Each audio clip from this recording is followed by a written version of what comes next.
So right now you're looking at a PowerPoint entitled "Is Everyone Really Equal? An Introduction to Key Concepts in Civics Education." This PowerPoint is going to talk about the systems that exist that keep us locked into one reality. Instead of understanding multiple stories and multiple perspectives, systems are created by a group of people that then promote that system over and against others. Civic education is really about exploring those systems and how those systems work. There's a parable that I'd like to begin with that illustrates the concepts of multi-stories. There's a wise man, his name is Hoja, and he is wise foreigner. He leads his tribe incredibly well. He is met by a foreigner to that land, and neither speaks the other's language. And so they begin to communicate via pictures in the sand. And one of them draws a circle, and then the other draws a line through the circle.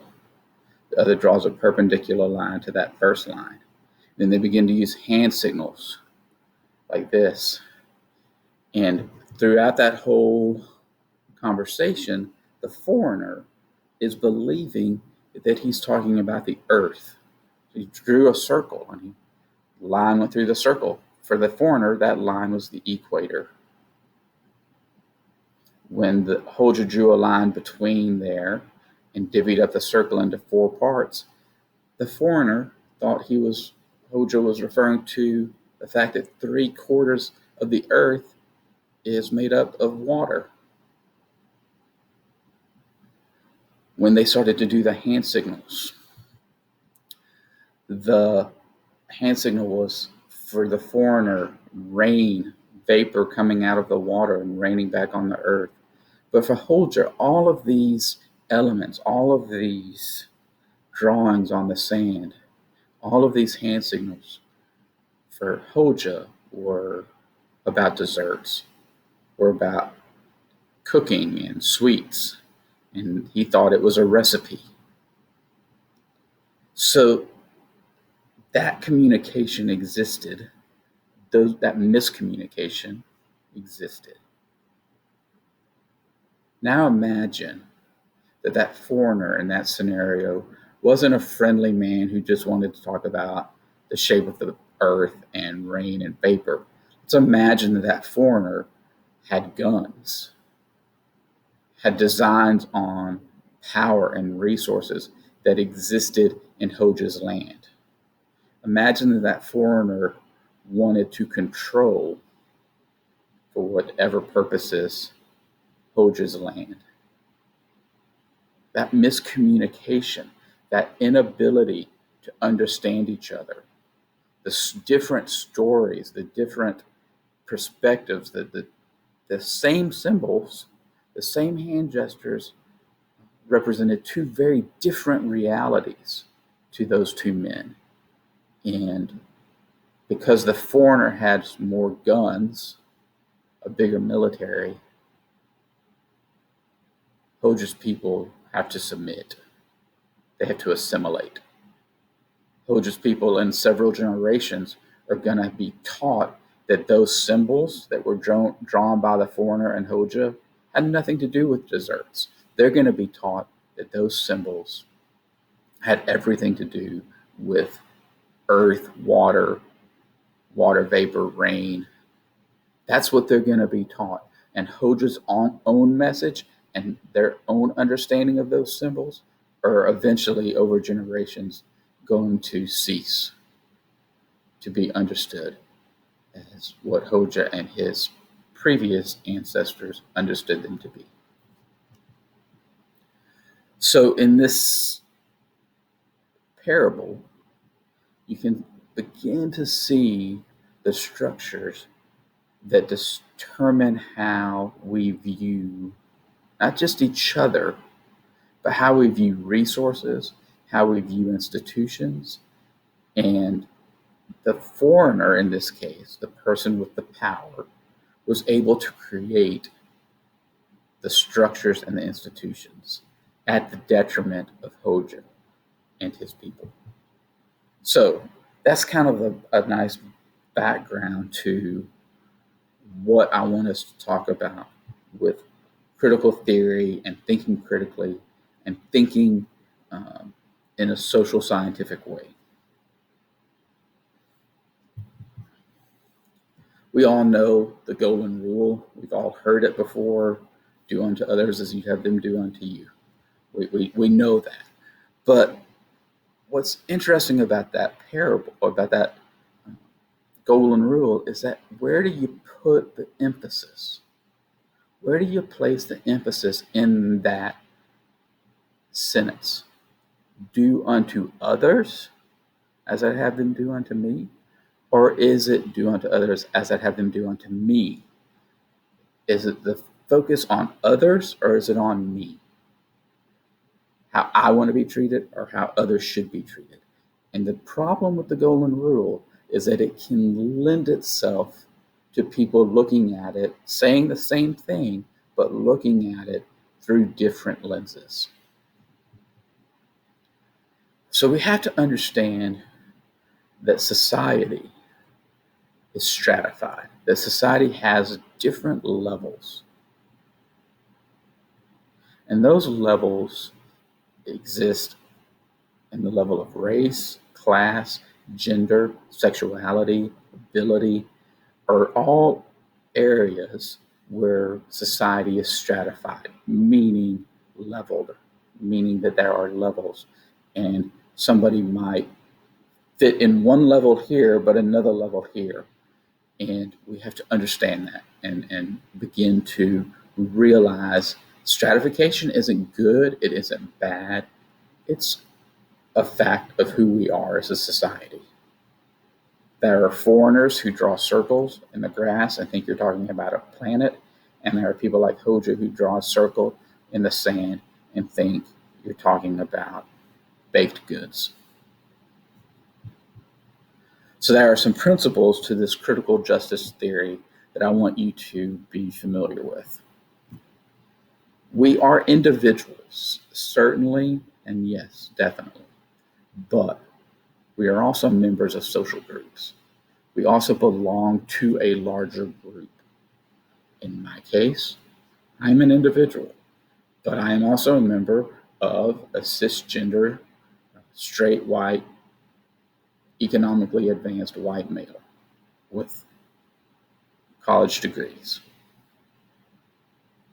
That puts me in various social groups. Doesn't make it good, doesn't make it bad, but we have to acknowledge that stratification. Groups are valued equally in society, meaning that we all know that there are groups. Now, what we know about those groups is that when we get into the practice of how those groups engage in society, that's not equal, right? We have the Americans with Disabilities Act, which is a law that says all public buildings need to be wheelchair accessible. We have that. So in that sense, people with disabilities and people with abilities are equal, right? Public buildings need to have space for all of those, for all types of people. But we know in practice that is different than what is the law of the land in the Americans with Disabilities Act. So that's part of social science. That's part of what we talk about, that difference. So social justice, injustice is real. And we do have unequal access to resources, is what I was just saying. It's certainly easier for me as an able-bodied person to access resources, to access society a myriad of levels. And so, with that in mind, we need to approach our critical thinking about this as understanding that there are two different parts to this scenario. There is the what the courts would say and what laws might be written, but what the practical implication of those things are in day-to-day life. We need to have our own self-reflection. We need to be able to understand where we are positionally in the society and name it. Now, some people are going to look at this as, well, that's adding to bias. That's your bias. But in fact, it's the opposite. When you begin to acknowledge where your position is and you own it and you claim it and you understand how it creates the lens with which you see the world, you're able to see more of the world. Talking about your positionality is not a bias. It's an important step in learning who we are. It requires a lifelong commitment to process, though. I can't just claim myself as a straight cisgender white male and move on. I have to continually work at realizing that the lens I use to see the world is in fact colored by all of those things that I am. And so that when I see a thing, I can say, well, that's a thing that exists through my lens. What does it mean in another person's lens? How is this being seen in the lens of a LGBT African American with no college degree? How is this being perceived by a Native American on a reservation who lost both of her parents to alcoholism? How are these things being perceived by others? And once we can acknowledge our positionality, where we are positioned in society, we can begin to see some of the ways we can attack the injustices of society. So there are 5 guidelines to critical social justice and civics.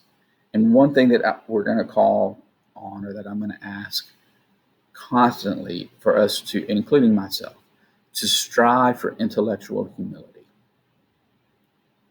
So what does that mean, intellectual humility? Well, we need to realize that we don't have all the answers, that we can't claim all of the information. We can't say that we know how this is. That what we can do is look at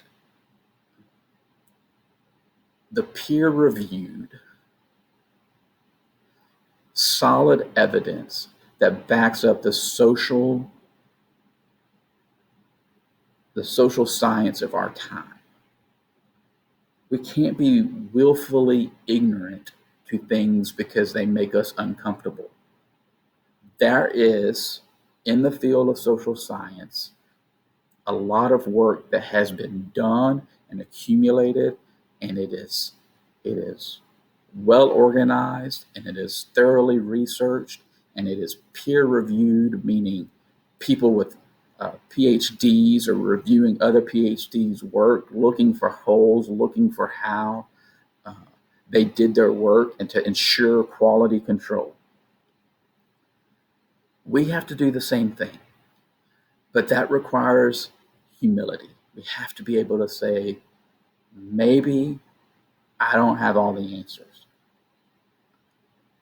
I can't, and this will bleed into the next one, I can't use my opinions to inform my knowledge. Opinions are great. I will ask you for your opinion. I hope that you share opinions. Opinions are wonderful, but opinions are not facts. In social science, we have facts. Just like in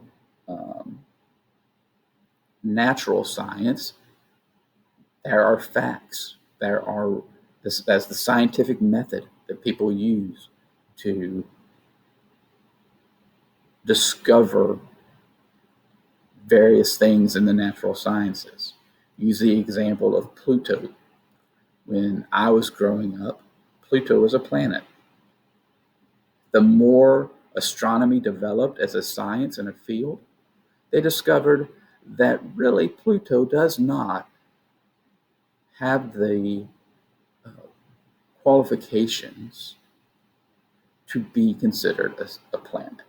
So they removed it from the list of planets in our solar system.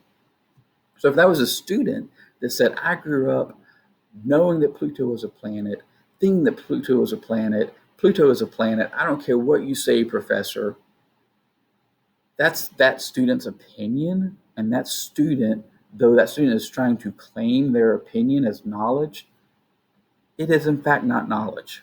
It is in fact that student's opinion. And I think we would all agree in that situation that the professor who had studied for decades and written extensively about astronomy and knew all about the qualifications to be a planet, and he was part of that process, you would certainly say, yes, that professor is right. Pluto is not a planet. That professor is correct. Same thing with um, somebody who, again, a professor says the Earth is round and we circle the sun. Earth goes around the sun and the moon goes around the Earth. A student might say, "Well, I don't believe that. I think the Earth is flat and that the sun goes around the Earth." All of us would say, "Well, that's that kid's opinion, but that certainly is not scientific fact." We would certainly take that and be like, "No." And in the natural sciences, that's kind of an easy way to move. That's an easy thing to do. In the social sciences, we struggle with it a little bit. In classes like this, we're going to struggle with that because your experience is so important to you, and rightfully so, but your experience does not make for facts, right? The fact is, Pluto does not meet the qualifications to be a planet. There are facts in sociology, in political science, that we know as fact, that are data driven facts, and they may go against your opinion. We have to be able to be humble enough to understand that. It's back to the first point. All of these points are related. Personal anecdotal evidence. Again, there is value in having a story about your life and looking at that. But whenever there's an anecdotal story, where does it fit in the broader context of patterns that we have established through scientific means? So if we're looking at an issue that is very contentious, like police brutality, does the anecdotal story you tell about that fit into the larger scientific narrative and context and pattern and history of that conversation? And there is a wealth of writing and documentation and research about um, all types of social justice issues. And when this story is shared, how does it fit into that larger pattern? Notice how defensive you might get when we talk about something. And then let that serve as an entryway into deeper self knowledge. Um, it's really hard because when somebody says something that you disagree with or that you feel attacks you, your natural response is going to be defensive and rude and evil and crude. But remember, just a slide ago, I talked about the golden rule. It's it's that concept. Let's have some empathy for that point being made, and then try to allow it to further our own self knowledge. I said that I have to work continuously from my position to understand that my position is a position of privilege. And so when I look through a lens, I'm looking through a lens a certain way. That's what this is about. This is about gaining a deeper self knowledge, understanding where you're coming from, what you're doing, how it's working, and how what I'm hearing might help further strengthen my self reflection. Recognize how your own social positionality informs your perspectives, reactions to me, reactions to your classmates. Understand that where you are positionally is going to totally inform what you hear me saying. And I know this. I know that you are going to hear me say things, and some of you come from a position similar to mine. Some of you come from positions very different than mine. And so you will hear what I'm saying differently. I understand that. I am asking you to understand that. I'm asking you to note that where you sit in life so very much impacts how you hear information and how you receive knowledge. And so I want you to be aware of where you're sitting in terms of your position in society and how that informs what you're getting, and then allow that to grow, to be planted like a seed and grow outward. Okay, so let's talk about working through positionality. So the first thing you want to do is identify your social positionality. So you need to take a moment and reflect. What limitations of awareness might you have as a result of that positionality? Because of my position, it's often hard for me to really see certain injustices because they haven't befallen me personally. What are the things you can and can't see based on the social positions you hold or don't hold? So there are certain things I can't see. There are certain things, like I'm not in a wheelchair. I will never, unless, God forbid, something happens and I am in a wheelchair.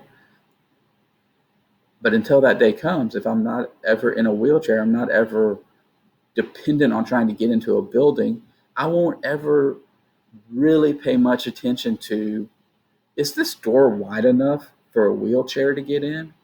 Is this too steep a ramp to get up? Those might be things that I sort of see, but they're not necessarily things that I cling to or I get into or I understand. So because of my position of privilege that I hold. Recognize the perspectives embedded in all text. So everything we read, all of the things we read, will be from a lot of different authors with a lot of different backgrounds. But what I'm asking is that you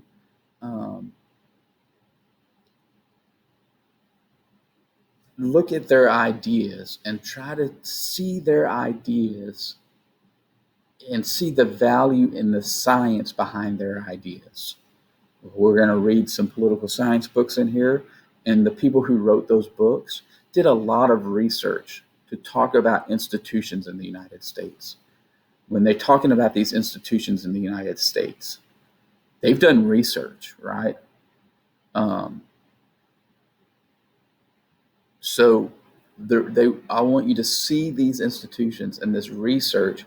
Now, the authors are certainly going to have a position that you need to know. They're certainly going to have their own baggage that they bring to the text, and you'll want to name that and see that. But that shouldn't impact the facts that they laid out. It may impact how we view those facts, right? We may view the facts they laid out from a position of privilege or from a position of marginalization. But the fact is the fact. So as you think about these things, I'm going to post in Schoolology certain discussion questions that I want you to answer in threads with each other, discussion threads, and I will post those in Schoolology, and I'd like for you to go into those as soon as this is over and begin discussion threads with the questions. And like I said, I will post this in Schoolology so you'll see it. But there are 5 discussion questions, and you will be able to discuss those in discussion threads. Okay? So thank you so much, and have a good day.